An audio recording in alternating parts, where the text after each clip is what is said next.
Good morning students. Now we will discuss the topic number 3rd of 4th chapter. ਅੱਜ ਆਪਾਂ discuss ਕਰਨਾ ਕਿ demand function ਕੀ ਹੁੰਦਾ, ਠੀਕ ਹੈ, ਮੰਗ ਫਲਨ ਕੀ ਹੁੰਦਾ। ਦੇਖੋ ਪਹਿਲਾਂ ਆਪਾਂ ਡਿਮਾਂਡ ਫੰਕਸ਼ਨ ਦੀ ਕੀ ਹੈ ਡੈਫੀਨੇਸ਼ਨ ਕਰਾਂਗੇ ਕਿ ਕਿਹਨੂੰ ਕਹਿੰਦੇ ਆ ਡਿਮਾਂਡ ਫੰਕਸ਼ਨ, ਮੰਗ ਫਲਨ ਕਿਹਨੂੰ ਕਿਹਾ ਜਾਂਦਾ। ਡਿਮਾਂਡ ਫੰਕਸ਼ਨ ਸ਼ੋਜ਼ ਦਾ relationship between demand for a commodity and various factors affecting it.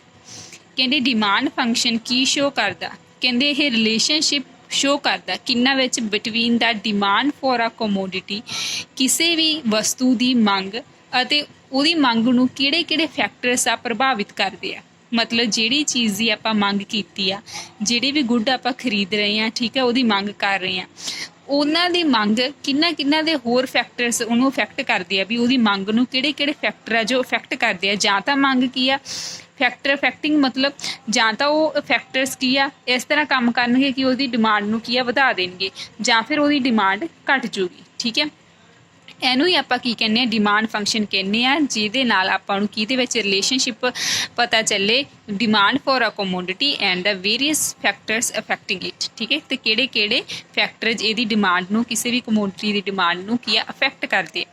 The functional relationship between the demand for a commodity and its various determinants can be shown with the help of following equation, ਠੀਕ ਹੈ। ਹੁਣ ਜਦੋਂ ਆਪਾਂ ਇਹਨੂੰ functionally ਤੌਰ 'ਤੇ ਆਪਾਂ ਲਿਖਦੇ ਹਾਂ ਵੀ ਡਿਮਾਂਡ ਫੰਕਸ਼ਨ ਨੂੰ ਲਿਖਾਂਗੇ ਆਪਾਂ ਕਿ ਕੋਈ ਵੀ ਡਿਮਾਂਡ ਆ ਕਿਸੇ ਵੀ ਐਕਸ ਗੁੱਡ ਦੀ, ਠੀਕ ਹੈ, ਉਹਨੂੰ ਕੀ ਆ ਉਹਦਾ ਫਲਨ ਕੀ ਆ, ਉਹਦਾ ਫੰਕਸ਼ਨ ਕੀ ਆ, ਆਹ ਜਿਹੜੀਆਂ ਚੀਜ਼ਾਂ ਕਿਹਦਾ ਫਲਨ ਆ ਇਹ ਵੇਰੀਅਸ ਫੈਕਟਰ ਅਫੈਕਟਿੰਗ ਇਟ। ਕਹਿੰਦੇ ਕਿਸੇ ਵੀ ਵਸਤੂ ਦੀ ਡਿਮਾਂਡ ਆ ਉਹਨੂੰ ਆਹ ਵਾਲੇ ਸਾਰੇ ਫੈਕਟਰ ਕੀ ਆ ਅਫੈਕਟ ਕਰਦੇ ਆ, ਜੋ ਇੱਕ ਕਰਕੇ ਆਪਾਂ ਡਿਸਕਸ ਕਰਾਂਗੇ ਵੀ ਕਿਹੜੇ ਫੈਕਟਰ ਆ ਜੋ ਡਿਮਾਂਡ ਨੂੰ, ਕਿਸੇ ਵਸਤੂ ਦੀ ਡਿਮਾਂਡ ਨੂੰ ਆ ਅਫੈਕਟ ਕਰਦੇ ਆ, ਠੀਕ ਹੈ। ਦੇਖੋ in order to find out the relationship between the price and the quantity demanded for a commodity, all independent factors except its price and are held as constant। ਆਪਾਂ ਪਹਿਲਾਂ ਵੀ ਪੜ੍ਹਿਆ ਸੀ ਕਿ ਜਦੋਂ ਆਪਾਂ ਡਿਮਾਂਡ ਦੀ ਡੈਫੀਨੇਸ਼ਨ ਕੀਤੀ ਸੀ ਕਿ ਬਾਕੀ ਸਾਰੇ ਜਿਹੜੇ ਫੈਕਟਰਸ ਆ, ਠੀਕ ਹੈ, ਆਪਾਂ ਕਹਿੰਦੇ ਆ ਵੀ ਅਦਰ ਥਿੰਗਸ ਰਿਮੇਨਿੰਗ ਕੌਨਸਟੈਂਟ, ਠੀਕ ਹੈ। ਆਪਾਂ ਕਹਿੰਦੇ ਆ ਵੀ ਕਿਹੜੇ ਫੈਕਟਰ ਆ ਜਿਹੜੇ ਉਹ ਕੌਨਸਟੈਂਟ ਰਹਿੰਦੇ ਆ, ਠੀਕ ਹੈ। ਦੇਖੋ ਕਹਿੰਦੇ ਕਿਸੇ ਵੀ ਚੀਜ਼ ਦੀ ਡਿਮਾਂਡ ਜਦੋਂ ਆਪਾਂ ਦੇਖਦੇ ਹਾਂ, ਕਹਿੰਦੇ ਪ੍ਰਾਈਸ ਤੋਂ ਬਿਨਾ ਬਾਕੀ ਸਾਰੇ ਫੈਕਟਰ ਜਿੰਨੇ ਵੀ ਫੈਕਟਰ ਇਹ ਬਚੇ ਆ, ਠੀਕ ਹੈ, ਉਹ ਕੀ ਆ ਰਿਮੇਨਿੰਗ ਕੌਨਸਟੈਂਟ, ਉਹਨਾਂ ਦੇ ਵਿੱਚ ਕੋਈ ਵੀ ਚੇਂਜ ਨਹੀਂ ਆਉਂਦਾ, ਠੀਕ ਹੈ। ਦੇਖੋ ਕਿਸੇ ਵਸਤੂ ਦੀ ਮੰਗ ਅਤੇ ਕੀਮਤ ਵਿੱਚ ਸੰਬੰਧ ਦੇਖਣ ਦੇ ਲਈ ਕੀਮਤ ਤੋਂ ਬਿਨਾ ਸਾਰੇ ਤੱਤਾਂ ਨੂੰ ਸਥਿਰ ਮੰਨਿਆ ਜਾਂਦਾ। ਕਹਿੰਦੇ ਜਦੋਂ ਆਪਾਂ ਦੇਖਣਾ ਵੀ ਕਿਸੇ ਚੀਜ਼ ਦੀ ਡਿਮਾਂਡ ਤੇ ਕਿਸੇ ਚੀਜ਼ ਦੇ ਪ੍ਰਾਈਸ ਦੇ ਵਿੱਚ ਕੀ ਸੰਬੰਧ ਆ, ਠੀਕ ਹੈ, ਜਿਵੇਂ ਆਪਾਂ ਕਹਿ ਦਿੰਦੇ ਆ ਵੀ ਜਿਹੜੀ ਡਿਮਾਂਡ ਆ ਪ੍ਰਾਈਸ ਦੇ ਵਧਣ ਦੇ ਨਾਲ ਡਿਮਾਂਡ ਘਟ ਜਾਂਦੀ ਹੈ, ਠੀਕ ਹੈ। ਉਹਦਾ ਰਿਲੇਸ਼ਨਸ਼ਿਪ ਆਪਾਂ ਕਦੋਂ ਦੇਖਦੇ ਹਾਂ, ਸਿਰਫ ਉਦੋਂ ਹੀ ਦੇਖਦੇ ਹਾਂ ਜਦੋਂ ਸਿਰਫ ਆਪਾਂ ਉਸ ਵਸਤੂ ਦਾ ਪ੍ਰਾਈਸ ਦੇਖਦੇ ਹਾਂ ਤੇ ਬਾਕੀ ਸਾਰੀਆਂ ਚੀਜ਼ਾਂ ਨੂੰ, ਬਾਕੀ ਸਾਰੇ ਫੈਕਟਰ ਆ, ਠੀਕ ਹੈ, ਜਿਹੜੇ ਡਿਮਾਂਡ ਨੂੰ ਇਫੈਕਟ ਕਰਦੇ ਆ ਉਹ ਕੀ ਆ ਕੌਨਸਟੈਂਟ ਮੰਨ ਲੈਂਦੇ ਆ, ਠੀਕ ਹੈ। ਇਸ ਧਾਰਨਾ ਨੂੰ ਅਰਥ ਸ਼ਾਸਤਰ ਇਕਨੋਮਿਕਸ ਦੇ ਵਿੱਚ ਦੂਜੀਆਂ ਗੱਲਾਂ ਸਮਾਨ ਰਹਿਣ ਤੇ ਕੀ ਕਿਹਾ ਜਾਂਦਾ, ਇਹਨੂੰ ਸੈਟਰਿਸ ਪੈਰੀਬਸ ਕਿਹਾ ਜਾਂਦਾ ਹੈ, ਠੀਕ ਹੈ। ਦੇਖੋ ਹੁਣ ਆਪਾਂ ਜਿਹੜਾ ਸੈਟਰਿਸ ਪੈਰੀਬਸ ਆ ਉਹਨੂੰ ਕਿਵੇਂ ਲਿਖਾਂਗੇ, ਜਦੋਂ ਕਿਸੇ ਚੀਜ਼ ਦੀ ਐਕਸ ਕਮੋਡਿਟੀ ਆ ਉਹਦੀ ਡਿਮਾਂਡ ਉਹਦਾ ਕੀ ਆ ਕਿਹਦੇ ਉੱਤੇ ਨਿਰਭਰ ਕਰਦੀ ਹੈ, ਸਿਰਫ ਪ੍ਰਾਈਜ਼ ਉੱਪਰ ਕੀ ਆ ਨਿਰਭਰ ਕਰਦੀ ਹੈ, ਠੀਕ ਹੈ। ਰਿਲੇਸ਼ਨ ਦਿਖਾਉਂਦੀ ਹੈ ਸਿਰਫ ਉਹਦੇ ਪ੍ਰਾਈਜ਼ ਨਾਲ, ਉਹਨੂੰ ਕੀ ਬੋਲਦੇ ਆ ਸੈਟਰਿਸ ਪੈਰੀਬਸ। ਮਤਲਬ ਜਦੋਂ ਆਪਾਂ ਕਹਿ ਦਿੰਦੇ ਹਾਂ ਕਿ ਬਾਕੀ ਗੱਲਾਂ ਸਮਾਨ ਰਹਿਣ ਤੇ, ਠੀਕ ਹੈ, ਇਹਨੂੰ ਕੀ ਬੋਲਿਆ ਜਾਂਦਾ ਸੈਟਰਿਸ ਪੈਰੀਬਸ ਕਿਹਾ ਜਾਂਦਾ, ਠੀਕ ਹੈ। ਇਸ ਤੋਂ ਅੱਗੇ ਆਪਾਂ ਦੇਖਦੇ ਹਾਂ ਵੀ ਆਹ ਵਾਲਾ ਫੰਕਸ਼ਨ ਆ ਜੋ ਆਪਾਂ ਲਿਖਿਆ ਇਹ ਕੀ ਸ਼ੋ ਕਰਦਾ। ਦੇਖੋ this functional relationship shows that other things remaining the same. ਆਪਾਂ ਪਹਿਲਾਂ ਹੀ ਬਹੁਤ ਵਾਰੀ ਕਰ ਚੁੱਕੇ ਹਾਂ ਕਿ ਆਹ ਫੰਕਸ਼ਨ ਕੀ ਸ਼ੋ ਕਰਦਾ, ਸਿਰਫ ਆਪਾਂ ਜਦੋਂ ਕੀ ਆ ਕਿਸੇ ਚੀਜ਼ ਦਾ ਪ੍ਰਾਈਸ ਬਦਲਦਾ ਤਾਂ ਉਦੋਂ ਸਿਰਫ ਉਹਦੀ ਡਿਮਾਂਡ ਬਦਲਦੀ ਹੈ, ਬਾਕੀ ਚੀਜ਼ਾਂ ਕੀ ਆ ਰਿਮੇਨਿੰਗ ਸੇਮ ਰਹਿੰਦੀਆਂ, ਠੀਕ ਹੈ। ਹੁਣ ਦੇਖੋ ਕਹਿੰਦੇ ਇਹ ਫੰਕਸ਼ਨ ਹੋਰ ਕੀ ਦੱਸਦਾ, ਕਹਿੰਦੇ ਜਦੋਂ ਪ੍ਰਾਈਸ ਕਿਸੇ ਵੀ ਕਮੋਡਿਟੀ ਦੇ ਪ੍ਰਾਈਸ ਦੇ ਵਿੱਚ ਕੀ ਆ ਚੇਂਜ ਆਉਂਦਾ, ਮਤਲਬ ਉਹ ਵੱਧ ਜਾਂਦਾ, ਪ੍ਰਾਈਸ ਵੱਧ ਜਾਂਦਾ ਤੇ ਡਿਮਾਂਡ ਉਹਦੀ ਘਟ ਜਾਂਦੀ ਹੈ। ਇਸ ਤਰ੍ਹਾਂ ਜਦੋਂ ਕੀ ਆ ਪ੍ਰਾਈਸ ਘਟ ਜਾਂਦਾ ਤਾਂ ਡਿਮਾਂਡ ਕੀ ਆ ਵੱਧ ਜਾਂਦੀ ਹੈ, ਠੀਕ ਹੈ। ਇਹਦੇ ਵਿੱਚ ਉਲਟਾ ਸੰਬੰਧ ਆ। ਹੁਣ ਦੇਖੋ ਫੋਰ ਐਗਜ਼ਾਮਪਲ ਪਹਿਲਾਂ ਕੀ ਸੀਗਾ, ਕਿਸੇ ਵੀ ਆਈਸਕ੍ਰੀਮ ਦਾ ਪ੍ਰਾਈਸ ਕੀ ਸੀ 10 ਰੁਪਏ ਦਾ, ਠੀਕ ਹੈ, ਇੱਕ ਆਈਸਕ੍ਰੀਮ 10 ਰੁਪਏ ਦੀ ਆਉਂਦੀ ਸੀ, ਠੀਕ ਹੈ। ਉਦੋਂ ਕੀ ਆ ਆਪਾਂ 2 ਆਈਸਕ੍ਰੀਮਾਂ ਖਰੀਦ ਰਹੇ ਸੀ 10 ਰੁਪਏ ਵਿੱਚ, ठीक है 10 रुपए की आ खरीद ली, 10 रुपए की आ खरीद ली, 20 रुपये दे के आप 2 आइसक्रीम्स की मंग करते सी। ਕਹਿੰਦੇ ਜਦੋਂ ਕੀ ਆ ਪ੍ਰਾਈਸ ਵੱਧ ਗਿਆ ਇਹਦਾ, ਇੱਕ ਆਈਸਕ੍ਰੀਮ ਕੀ ਆ 20 ਰੁਪਏ ਦੀ ਹੋ ਗਈ, ਹੁਣ ਆਪਾਂ ਉਹੀ ਆਈਸਕ੍ਰੀਮ ਕੀ ਆ ਸਿਰਫ ਇੱਕ ਖਰੀਦ ਰਹੇ ਆ, ਮਤਲਬ ਕੀ ਹੋਇਆ ਆਪਾਂ ਆਪਦੀ ਮੰਗ ਘਟਾਤੀ। ਇਹਨੂੰ ਹੀ ਕੀ ਕਿਹਾ ਜਾਂਦਾ ਕਿ ਜਿਹੜਾ ਡਿਮਾਂਡ ਆਫ ਐਕਸ ਕਮੋਡਿਟੀ ਇੱਥੇ ਮੰਨ ਲਓ ਕਿ ਆਈਸਕ੍ਰੀਮ ਸੀ ਤੇ ਉਹਦੇ ਪ੍ਰਾਈਸ ਤੇ ਨਿਰਭਰ ਕਰਦੀ ਆ, ਉਹਦੀ ਪ੍ਰਾਈਸ ਤੇ ਨਿਰਭਰ ਕਰਦਾ ਕੀ ਉਹਦੀ ਡਿਮਾਂਡ। ਠੀਕ ਹੈ, ਜਦੋਂ ਪ੍ਰਾਈਸ ਘੱਟ ਸੀ ਡਿਮਾਂਡ ਜ਼ਿਆਦਾ ਸੀ, ਜਦੋਂ ਡਿਮਾਂਡ ਵੱਧ ਗਈ ਜਦੋਂ ਪ੍ਰਾਈਸ ਵੱਧ ਗਿਆ ਤਾਂ ਡਿਮਾਂਡ ਘੱਟ ਹੋ ਗਈ। ਠੀਕ ਹੈ, ਅੱਗੇ ਆਪਾਂ ਡਿਸਕਸ ਕਰਦੇ ਹਾਂ ਕਿ ਫੈਕਟਰਸ ਅਫੈਕਟਿੰਗ ਡਿਮਾਂਡ ਕੀ ਹੈ। ਡਿਮਾਂਡ ਨੂੰ, ਮੰਗ ਨੂੰ ਪ੍ਰਭਾਵਿਤ ਕਰਨ ਵਾਲੇ ਤੱਤ, ਵੀ ਕਿਸੇ ਵਸਤੂ ਦੀ ਆਪਾਂ ਕੋਈ ਮੰਗ ਕਰਦੇ ਹਾਂ ਤੇ ਉਹਦੀ ਡਿਮਾਂਡ ਨੂੰ ਕਿਹੜੇ ਫੈਕਟਰਸ ਅਫੈਕਟ ਕਰਦੇ ਆ, ਵੀ ਮੰਗ ਆ ਜਿਹੜੀ ਉਹਦੀ ਡਿਮਾਂਡ ਆ ਉਹ ਘੱਟ ਜਾਂ ਵੱਧ ਜਾਂਦੀ ਹੈ। ਦੇਖੋ ਫਸਟ ਆਪਾਂ ਪਹਿਲਾਂ ਕੀ ਪੜ੍ਹਿਆ ਸੀ, ਆਪਾਂ ਪਹਿਲਾਂ ਪੜ੍ਹਿਆ ਸੀ ਕਿ ਕਿਸੇ ਵੀ ਵਸਤੂ ਦੀ ਡਿਮਾਂਡ ਆ ਇੰਨੇ ਬਹੁਤ ਸਾਰੇ ਫੈਕਟਰਸ ਦੇ ਉੱਪਰ ਕੀ ਆ ਇਫੈਕਟ ਹੁੰਦੀ ਹੈ। ਠੀਕ ਹੈ, ਪਹਿਲਾਂ ਕੀ ਸੀ ਕਿਹਦੇ ਵਿੱਚ ਫੰਕਸ਼ਨ ਰਿਲੇਸ਼ਨਸ਼ਿਪ ਦਿਖਾਉਂਦਾ ਇਹਨੂੰ, ਫੈਕਟਰ ਨੂੰ, ਕਿਸੇ ਵੀ ਡਿਮਾਂਡ ਦੀ ਕਮੋਡਿਟੀ ਉਹਨਾਂ ਦੀ ਫੈਕਟਰ ਨੂੰ ਇਫੈਕਟ ਕਰਨ ਵਾਲੇ, ਠੀਕ ਹੈ, ਉਹਨਾਂ ਦੀ ਡਿਮਾਂਡ ਨੂੰ ਇਫੈਕਟ ਕਰਨ ਵਾਲੇ ਜਿਹੜੇ ਫੈਕਟਰਸ ਆ, ਠੀਕ ਹੈ, ਉਹਨਾਂ ਤੇ ਕੀ ਆ ਨਿਰਭਰ ਕਰਦੀ ਹੈ। ਦੇਖੋ ਹੁਣ ਆਪਾਂ ਇਹ ਸਾਰੇ ਪੁਆਇੰਟਸ ਡਿਸਕਸ ਕਰਾਂਗੇ ਕਿ PX ਕਿਹਨੂੰ ਕਹਿੰਦੇ ਆ, PR ਕਿਹਨੂੰ ਕਹਿੰਦੇ ਆ, Y ਕਿਹਨੂੰ ਕਹਿੰਦੇ ਆ, T ਕਿਹਨੂੰ ਕਹਿੰਦੇ ਆ ਸੀ। ਠੀਕ ਹੈ, ਆਪਾਂ ਸਾਰੇ ਡਿਸਕਸ ਕਰਾਂਗੇ, ਫਿਰ ਤੁਹਾਨੂੰ ਪੂਰੀ ਤਰ੍ਹਾਂ ਸਮਝ ਲੱਗ ਜੂ ਵੀ ਜਿਹੜੀ ਡਿਮਾਂਡ ਆ ਉਹਨੂੰ ਕਿਹੜੇ ਜਿਹੜੇ ਫੈਕਟਰਸ ਆ ਅਫੈਕਟ ਕਰਦੇ ਆ। ਸੋ ਫਸਟ ਫੈਕਟਰ ਕਿਹੜਾ ਤੁਹਾਡਾ, ਪ੍ਰਾਈਸ ਆਫ ਆ ਕਮੋਡਿਟੀ, ਇਹ ਤੁਹਾਨੂੰ ਬਿਲਕੁਲ ਕਲੀਅਰ ਆ। ਠੀਕ ਹੈ, ਇਹ ਫਸਟ ਫੈਕਟਰ ਆ। ਆਪਾਂ ਪਹਿਲਾਂ ਲਿਖਦੇ ਹਾਂ ਵੀ ਕਿਸੇ ਵੀ ਜਿਹੜੀ ਕਮੋਡਿਟੀ ਆ ਉਹਦੀ ਡਿਮਾਂਡ ਨੂੰ ਪਹਿਲਾਂ ਤਾਂ ਉਹਦਾ ਕੀ ਪ੍ਰਭਾਵ ਕਰਦਾ, ਉਸ ਚੀਜ਼ ਦਾ ਪ੍ਰਾਈਸ ਜਿਹਨੂੰ PX ਬੋਲਦੇ ਆ। ਠੀਕ ਹੈ, ਵਸਤੂ ਦੀ ਕੀਮਤ ਉਹਨੂੰ ਪ੍ਰਭਾਵਿਤ ਕਰਦੀ ਹੈ ਡਿਮਾਂਡ ਨੂੰ। ਆਪਾਂ ਨੂੰ ਪਤਾ the price of the commodity is the most important factor which affect its demand। ਠੀਕ ਹੈ, ਪ੍ਰਾਈਸ ਕੀ ਆ ਬਹੁਤ ਹੀ ਇੰਪੋਰਟੈਂਟ ਫੈਕਟਰ ਆ ਜੋ ਕੀ ਆ ਕਿਸੇ ਵੀ ਕਮੋਡਿਟੀ ਦੀ ਡਿਮਾਂਡ ਨੂੰ ਇਫੈਕਟ ਕਰਦਾ। ਕਿਵੇਂ ਕਰਦਾ, ਕਹਿੰਦੇ ਜਦੋਂ ਪ੍ਰਾਈਸ ਵੱਧ ਹੁੰਦਾ ਐਜ਼ ਯੂ ਨੋ, ਠੀਕ ਹੈ, ਉੱਦਾਂ ਹੀ ਆ ਬਿਲਕੁਲ। ਦੇਖੋ ਜਦੋਂ ਪ੍ਰਾਈਸ ਕੀ ਆ ਵੱਧ ਜਾਂਦਾ ਤਾਂ ਡਿਮਾਂਡ ਘੱਟ ਜਾਂਦੀ ਹੈ, ਜਦੋਂ ਜਿਹੜਾ ਪ੍ਰਾਈਸ ਘੱਟ ਜਾਂਦਾ ਡਿਮਾਂਡ ਵੱਧ ਜਾਂਦੀ ਹੈ। ਇਹ ਤੋਂ ਆਪਾਂ ਨੂੰ ਕੀ ਪਤਾ ਲੱਗਦਾ ਵੀ ਇਹਨਾਂ ਦੇ ਵਿੱਚ ਕੀ ਆ, ਦੋਨਾਂ ਵਿੱਚ ਪ੍ਰਾਈਸ ਤੇ ਡਿਮਾਂਡ ਦੇ ਵਿੱਚ ਰਿਲੇਸ਼ਨਸ਼ਿਪ ਆ ਜਿਹੜਾ ਨੈਗੇਟਿਵ ਆ, ਰਿਣਾਤਮਕ ਆ। ਠੀਕ ਹੈ, ਉਲਟਾ, ਕਿਉਂਕਿ ਜਦੋਂ ਇਹ ਵੱਧ ਜਾਂਦੀ ਹੈ ਇਹ ਘੱਟ ਜਾਂਦੀ ਹੈ, ਜਦੋਂ ਇਹ ਘੱਟ ਜਾਂਦੀ ਹੈ ਉਦੋਂ ਵੱਧ ਜਾਂਦੀ ਹੈ। ਠੀਕ ਹੈ, ਮਤਲਬ ਇਹਦਾ ਸੰਬੰਧ ਕੀ ਹੋਇਆ, ਨੈਗੇਟਿਵ ਹੋਇਆ। ਇਹਨੂੰ ਕੀ ਕਹਿੰਦੇ ਆ, ਇਹਨੂੰ ਆਹ ਵਾਲੇ ਸੰਬੰਧ ਨੂੰ ਕੀ ਕਿਹਾ ਜਾਂਦਾ, ਇਹਨੂੰ ਲਾਅ ਆਫ ਡਿਮਾਂਡ ਵੀ ਕਿਹਾ ਜਾਂਦਾ।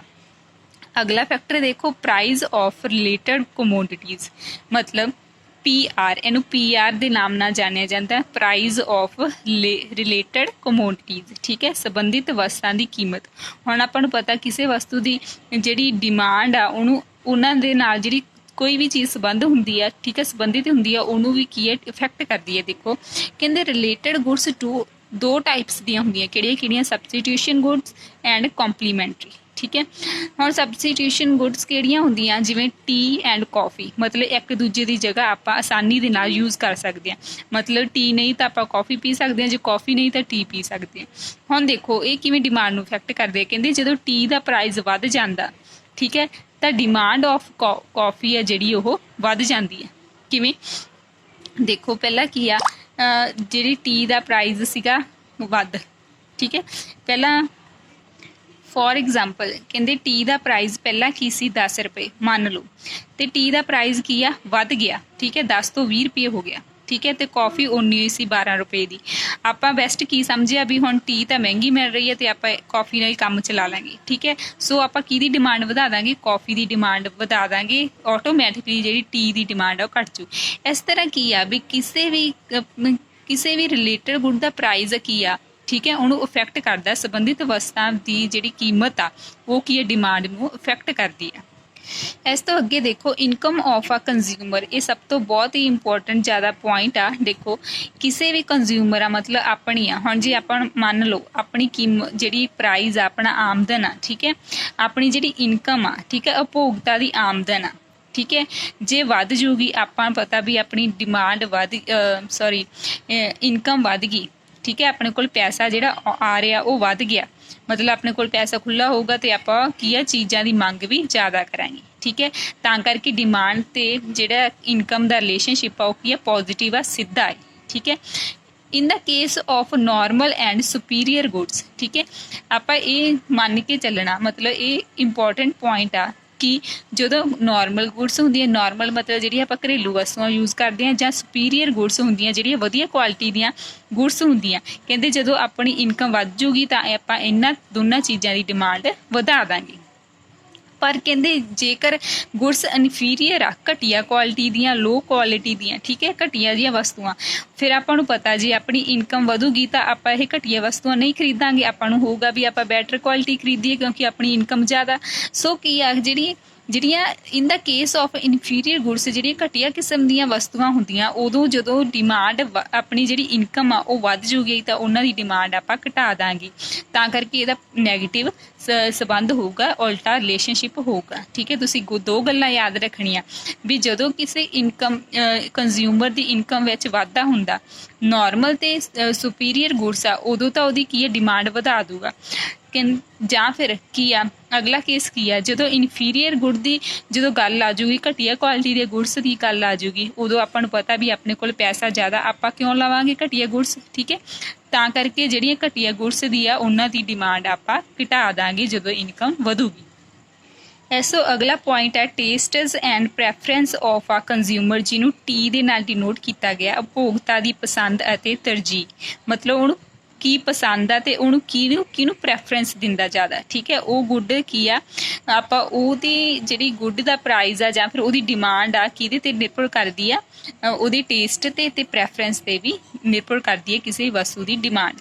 ਆ favourable change in taste and preference of a consumer has positive influence on demand. ਠੀਕ ਹੈ, ਹੁਣ ਆਪਾਂ ਦੇਖਣਾ ਵੀ ਜਿਹੜੇ ਟੇਸਟ ਆ, ਪ੍ਰੈਫਰੈਂਸ ਆ, ਉਹਦਾ ਡਿਮਾਂਡ ਦੇ ਉੱਤੇ ਕੀ ਅਸਰ ਪੈਂਦਾ। ਠੀਕ ਹੈ, ਕਹਿੰਦੇ ਕੋਈ ਵੀ ਕੰਜ਼ਿਊਮਰ ਆ ਉਹ ਜ਼ਿਆਦਾ ਕੀ ਆ ਫਾਸਟ ਫੂਡ ਉਹਦਾ ਪਸੰਦ ਕਰਦਾ। ਠੀਕ ਹੈ, ਉਹਨੂੰ ਜ਼ਿਆਦਾ ਪ੍ਰੈਫਰੈਂਸ ਦਿੰਦਾ, ਜਿਵੇਂ ਪੀਜ਼ਾ, ਬਰਗਰ, ਜਾਂ ਉਹਦਾ ਟੇਸਟ ਇਹਨਾਂ ਚੀਜ਼ਾਂ ਦੇ ਵਿੱਚ ਆ। ਠੀਕ ਹੈ, ਫਾਸਟ ਫੂਡ ਦੇ, ਤਾਂ ਕਰਕੇ ਕਹਿੰਦੇ ਜਿਹੜੀ ਫਾਸਟ ਫੂਡ ਦੀ ਡਿਮਾਂਡ ਆ ਕੀ ਆ ਉਹ ਵਧਾ ਦੂਗਾ। ਠੀਕ ਹੈ, ਇਹ ਵੀ ਚੀਜ਼ਾਂ ਕੀ ਆ ਨਿਰਭਰ ਕਰਦੀਆਂ ਕੰਜ਼ਿਊਮਰ ਦੇ ਉੱਤੇ। ਕਹਿੰਦੇ ਜੇ ਉਹਦਾ ਟੇਸਟ ਤੇ ਪ੍ਰੈਫਰੈਂਸ ਕੀ ਆ ਕਿੰਨਾ ਵੱਲ ਆ, ਕਿਹੜੀਆਂ ਗੁੱਡਸ ਵੱਲ ਆ, ਫਾਸਟ ਫੂਡ ਵਾਲਾ। ਠੀਕ ਹੈ, ਤਾਂ ਕੀ ਹੈ ਇਹਨਾਂ ਦੀ ਡਿਮਾਂਡ ਵੱਧ ਜੂਗੀ। ਜੇ ਕਹਿੰਦੇ ਉਹਨਾਂ ਦਾ ਪ੍ਰੈਫਰੈਂਸ ਉਹਨਾਂ ਦਾ ਜੀ ਨਹੀਂ ਕਰ ਰਿਹਾ, ਉਹਨਾਂ ਦੇ ਟੇਸਟ ਉਹ ਪ੍ਰੈਫਰੈਂਸ ਹੋਰ ਫਰੂਟਸ ਵਗੈਰਾ ਨੂੰ ਦਿੰਦੇ ਆ, ਤਾਂ ਕੀ ਆ ਉਹਨਾਂ ਦੀ ਡਿਮਾਂਡ ਕੀ ਆ, ਫਾਸਟ ਫੂਡ ਦੀ ਡਿਮਾਂਡ ਕੀ ਆ ਘਟ ਜੂਗੀ। ਠੀਕ ਹੈ, ਇਸ ਤੋਂ ਅੱਗੇ ਫੋਰਥ ਪੁਆਇੰਟ ਆ ਚੇਂਜ ਇਨ ਫੈਸ਼ਨ, ਜਿਹਨੂੰ ਐਫ ਦੇ ਨਾਲ ਡਿਨੋਟ ਕੀਤਾ ਜਾਂਦਾ, ਫੈਸ਼ਨ ਦੇ ਵਿੱਚ ਤਬਦੀਲੀ। ਕਹਿੰਦੇ ਜਦੋਂ ਫੈਸ਼ਨ ਦੇ ਵਿੱਚ ਤਬਦੀਲੀ ਆ ਜਾਂਦੀ ਆ ਉਦੋਂ ਵੀ ਡਿਮਾਂਡ ਦੇ ਵਿੱਚ ਕੀ ਆ ਤਬਦੀਲੀ ਆਉਂਦੀ ਆ। ਇਹ ਆਪਾਂ ਜਿਹੜੇ ਸਾਰੇ ਪੁਆਇੰਟ ਡਿਸਕਸ ਕਰ ਰਹੇ ਹਾਂ, ਆਪਾਂ ਸਿਰਫ ਇਹਨਾਂ ਦਾ ਸੰਬੰਧ ਕਿਹਦੇ ਨਾਲ ਦੇਖਣਾ ਵੀ ਡਿਮਾਂਡ ਨਾਲ ਦੇਖਣਾ। ਆਪਾਂ ਨੂੰ ਪਤਾ ਵੀ ਫੈਸ਼ਨ ਦੇ ਉੱਤੇ ਆਪਣੀ ਡਿਮਾਂਡ ਬਹੁਤ ਨਿਰਭਰ ਕਰਦੀ ਹੈ। ਆਪਾਂ ਫੈਸ਼ਨ ਦੇ ਅਕੋਰਡਿੰਗ ਚੱਲ ਰਹੇ ਹਾਂ, ਆਪਾਂ ਕੱਪੜੇ ਫੈਸ਼ਨ ਦੇ ਅਕੋਰਡਿੰਗ ਪਾਉਂਦੇ ਹਾਂ। ਠੀਕ ਹੈ, ਆਪਾਂ ਜੋ ਵੀ ਚੀਜ਼ ਖਰੀਦਦੇ ਆ ਉਹ ਫੈਸ਼ਨ ਦੇ ਅਕੋਰਡਿੰਗ ਲੈਂਦੇ ਆ। ਠੀਕ ਹੈ, ਦੇਖੋ ਹੁਣ ਕੀ ਆ ਚੇਂਜ ਇਨ ਫੈਸ਼ਨ, ਕਹਿੰਦੇ ਜੇ ਫੈਸ਼ਨ ਦੇ ਵਿੱਚ ਚੇਂਜ ਆਊਗਾ ਤਾਂ ਡਿਮਾਂਡ ਦੇ ਵਿੱਚ ਵੀ ਓਬਵੀਅਸਲੀ ਆ ਚੇਂਜ ਆਊਗਾ। These goods which are in fashion are demanded more, ਕਹਿੰਦੇ ਜਿਹੜੀਆਂ ਚੀਜ਼ਾਂ ਫੈਸ਼ਨ ਦੇ ਵਿੱਚ ਆ ਉਹ ਘੱਟ ਕੀ ਉਹਨਾਂ ਦੀ ਡਿਮਾਂਡ ਵੀ ਕੀ ਆ ਮੋਰ ਹੋਊਗੀ, ਜ਼ਿਆਦਾ ਹੋਊਗੀ। ਐਂਡ ਵਾਈਸ ਵਰਸਾ ਦਾ ਮਤਲਬ ਹੁੰਦਾ ਵੀ ਇਸ ਤੋਂ ਉਲਟ, ਮਤਲਬ ਜਿਹੜੀਆਂ ਚੀਜ਼ਾਂ ਫੈਸ਼ਨ ਦੇ ਵਿੱਚ ਨਹੀਂ ਹੈਗੀਆਂ ਉਹਨਾਂ ਦੀ ਡਿਮਾਂਡ ਕੀ ਆ ਲੈਸ ਹੋਊਗੀ। ਠੀਕ ਹੈ, ਜਿਵੇਂ ਹੁਣ ਜੀਨਸ ਦਾ ਫੈਸ਼ਨ ਬਹੁਤ ਜ਼ਿਆਦਾ, ਲੜਕੀਆਂ ਜੀਨਸ ਬਹੁਤ ਜ਼ਿਆਦਾ ਪਸੰਦ ਕਰਦੇ ਆ, ਸੋ ਇਹਨਾਂ ਦੀ ਡਿਮਾਂਡ ਕੀ ਆ ਫੈਸ਼ਨ ਦੇ ਅਕੋਰਡਿੰਗ ਜ਼ਿਆਦਾ ਹੋਊਗੀ। ਠੀਕ ਹੈ, ਇਸ ਤਰ੍ਹਾਂ ਆਪਾਂ ਕੀ ਆ ਜਿਹੜੇ ਅੱਜ 5 ਪੁਆਇੰਟਸ ਡਿਸਕਸ ਕਰ ਲਏ ਆ। ਦੇਖੋ ਅੱਜ ਆਪਾਂ ਪਹਿਲਾਂ price of commodity, price of related goods, income, taste and preference and fashion ਤੱਕ ਡਿਸਕਸ ਕਰ ਲਿਆ ਕਿ ਇਹ ਸਾਰੇ ਪੁਆਇੰਟ ਕੀ ਆ ਡਿਮਾਂਡ ਨੂੰ ਇਨਫਲੂਐਂਸ ਕਰਦੇ ਆ, ਮਤਲਬ ਪ੍ਰਭਾਵਿਤ ਕਰਦੇ ਆ। ਇਹਨਾਂ ਦੇ ਨਾਲ ਕੀ ਆ ਮੰਗ ਚੇਂਜ ਹੁੰਦੀ ਰਹਿੰਦੀ ਹੈ।